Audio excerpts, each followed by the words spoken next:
Chapter 5. What to look for. Let's suppose you've found a mobile home that fits the category I've described. You have the chance to buy that home for $2,500, and you feel pretty sure you can sell it for at least $4,500, $5,000. There are exceptions to this price range, of course, but for your first one, let's stick with these figures. This home may not be in the best of condition, but don't get one that will need a lot of work, especially anything that will cost you additional money. I'm assuming you know nothing about a mobile home, or what to look for regarding problems you will find in the home. So, let's cover some of the things to look for when you check out the home. Floors. One of the biggest problems you will find in the older homes is floor damage. Most all of the older homes have floors that were built with particle board. This is a pressed composition type board that looks like sawdust, that's been pressed and glued together to make a board. It's very cheap material, and I guess that's why it was used. I can't think of one thing I would ever use this type of board for. It will hold up pretty good as long as it never gets wet. If water gets to it, it's like an ink blotter, just soaks it up. It will then just disintegrate and come apart, and you have a hole in the floor. This type of damage is found mostly around doors, under windows, the bathroom floor, or anywhere that water can gain access to the floor. Sometimes the damage occurs because of a leak around the doors, or windows. Other times it might be caused from the owners simply leaving the windows open and rainwater gets in. Check the floors around the doors by placing your foot over the suspected areas and putting some extra pressure on the weak area. If it's bad, or a weak place in the floor, you will feel it give under your weight. If necessary, pull the carpet back and inspect the floor area. Next, do the same thing under all the windows. Now, check the bathroom floor, especially around the commode, tub and under the washing machine. Sometimes the washer has been leaking and caused a bad place in the floor. Unless you move the washer, a damaged area might not be visible. Before you get too concerned about finding a bad place in the floor, you should realize that this type damage isn't normally a big expensive repair problem. However, it is a very good negotiating tactic you can use to negotiate a lower purchase price. When you find these damaged areas, you want the seller to be watching you at the time you discover them. More on this later. You also want to move any large pieces of furniture and check the floor under it for damage. I looked at a home one time and the floor looked real good with nice carpet. When I moved the couch, there was a hole about 3 feet by 6 feet that was covered by the couch. I was amazed how the owner was able to balance that couch over that big hole without it falling through. Thank goodness I didn't sit down on that couch. The area was under a window that must have been left open all the time, and every time it rained, it just kept soaking into the floor. You're probably thinking I would never buy that home in such a condition. Well, I did buy it, but at a much lower price than the seller was asking. And I sold the home in the same condition that I bought it in, and made a good profit. But not without showing the buyer the damaged area and selling in, as is condition. The buyer was able to do his own repair work, so it wasn't a big deal to him. The entire repair job required one sheet of plywood, which cost about $20, and a few nails. It's really not much more work, or expense, repairing a big hole in the floor, than it is a small hole, but it's a great negotiating tool. I'll get more into this later when we get to the part on how to negotiate the price. Plumbing. Turn on the water and check for leaky drain lines. Next, check the plumbing for bad faucets and leaks in the water lines. Flush the commode and check for any signs of water backing up, or leaking around the base of the commode. Even if the home is vacant, the water is usually still on. If not, that's all the more reason to turn it on and check the plumbing. It might have been turned off because there is a problem. The water cutoff is usually beside of, or under the home. Ceiling. Now, check out the ceiling for roof leaks. If there is a leak, or if there has been a leak, it will show a water stain unless it's been repainted. In many cases, the leak has been repaired and the ceiling was just never repainted. This also makes for a good negotiating tactic. If you find water stains and the ceiling is firm and appears to be solid, it shouldn't be a problem. The stain just needs to be sealed and painted. You might also want to put a coat of sealer on the roof if there is any question of a leak. And again, these are not expensive repairs but can make a big difference in negotiating the purchase price. If it looks like the ceiling has just had a fresh coat of paint, ask if there was a problem with any leaks. Then look at the ceiling inside the closet for water stains. When ceilings are repaired and repainted, almost no one ever paints inside of the closet. If you find stains, question the seller and let him know you are concerned that it might still be leaking. Ask him when was the last time the roof was sealed. Another negotiating tool. Windows. Now check the windows.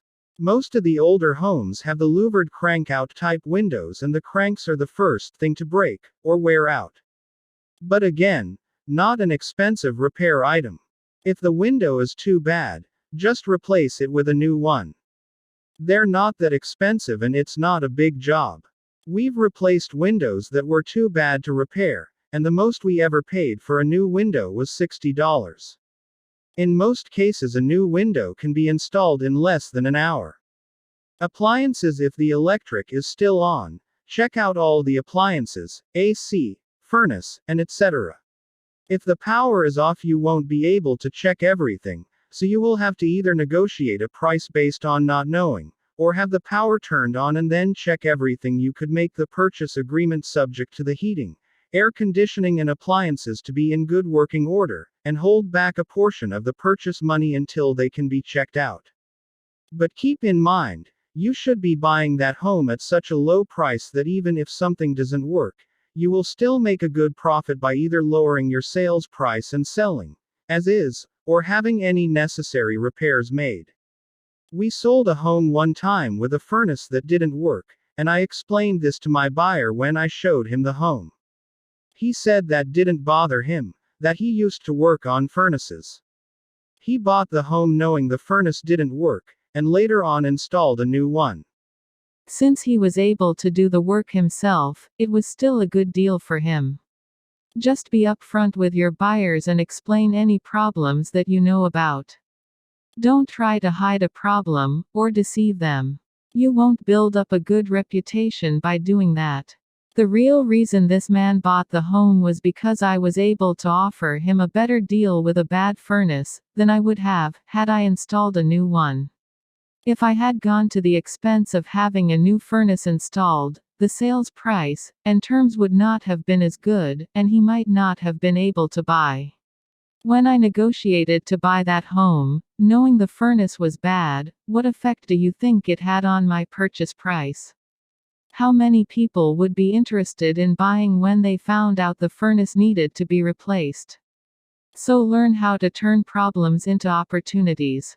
For the prices you'll be paying for these homes, you should expect to find some problems. But they shouldn't be major problems that would prevent a buyer from being able to move in and live there while they make the repairs. In most cases, the sellers are living in the home with the problems.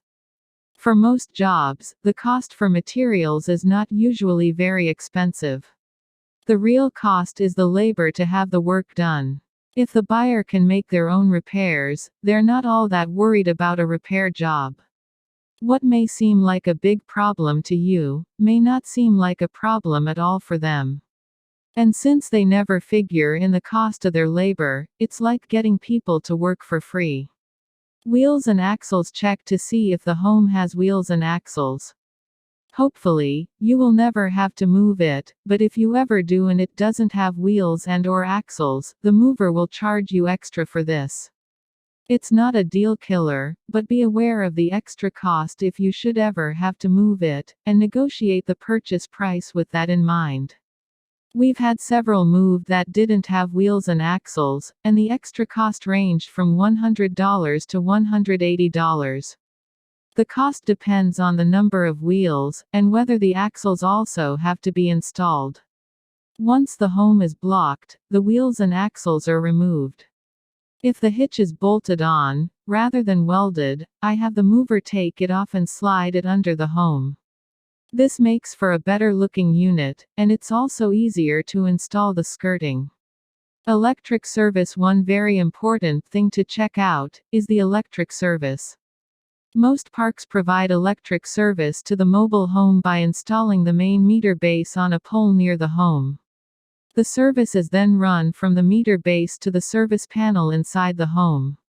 Normally the park has the obligation of providing proper service to the pole, and the homeowner's obligation is from the pole to the service panel inside the home. Several times we've run into a problem with a couple of the parks about the electric service. If the meter base on the pole has less amperage than the service panel inside the home, the meter base would have to be upgraded to a size that will equal the one in the home. For instance, if the panel on the pole is 60 amps, and the panel in the home is 100 amps, then the one on the pole has to be replaced with one that is at least 100 amps. The park is really responsible, or should be responsible, for upgrading the meter base, and furnishing sufficient electric service to that point. But I know of several cases where they forced the homeowner to have it done in order to keep the home on the lot. So be aware of this and check it out before you agree to purchase the home.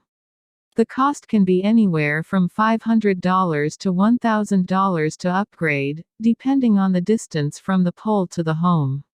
You should get familiar with what the park requires and also what your local electrical codes and requirements are. This could help you avoid any unexpected expenses that may be necessary in order to keep the home on the lot. Sometimes a simple problem can be corrected before an electrical inspector shows up. But once an inspector finds anything wrong, they love to find more problems, and usually do. If that happens, you can count on having to hire a licensed electrician, electrical permits, delays and more inspections. I'm not implying that you should take any shortcuts or chances with the electrical system. If you have any doubt, have a qualified electrician check everything over, and correct anything that may be wrong. Sometimes the homeowner monkeys with the service panel, adding more outlets or whatever, and can easily create a real fire hazard. If that should be the case, you need to have it checked even if an inspection isn't required. All it takes is one spark from bad wiring to set a home on fire. And you certainly don't want anything like that to happen. Aluminum wiring. In some of the older homes, aluminum wiring was used instead of copper. This seems to be a big concern with some people, but I've never experienced a problem with aluminum wiring. If it's installed properly, there shouldn't be any more of a problem than with copper wiring. I've owned a number of rental units, both houses and apartments, that had aluminum wiring, and never had a problem. There was quite a bit of aluminum wiring used in the early 70s, because there was a copper shortage at the time. And I understand there was some reported problems. But in almost every case, it was because of improper installation, or improper material, not because of the aluminum wiring. Now don't think everything has to be just right and the home has to be in squeaky clean and shiny condition in order to buy and sell for a good profit. Once you do a few deals, you'll be surprised at what will sell if you will just offer that buyer the right terms and price. And if you don't mind doing a little fix-up, you can really get some steals.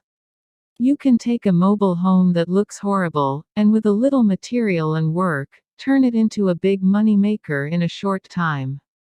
There are very few buyers for homes that need considerable repairs. If you know a good handyman that you can hire to do the work, or if you're handy at making repairs, there are some excellent opportunities in buying homes that look bad and need work. Sometimes all the home really needs is a good cleanup, some painting and carpet, and you increase the value tremendously. One of the best things you can do to give it curb appeal is new vinyl skirting. There are not many things any uglier than a mobile home sitting on a lot without skirting, or torn and missing skirting, and all kinds of junk stored under it. That alone will turn a lot of people off. So give the exterior and the yard a good clean up. Your attitude is the first thing noticed.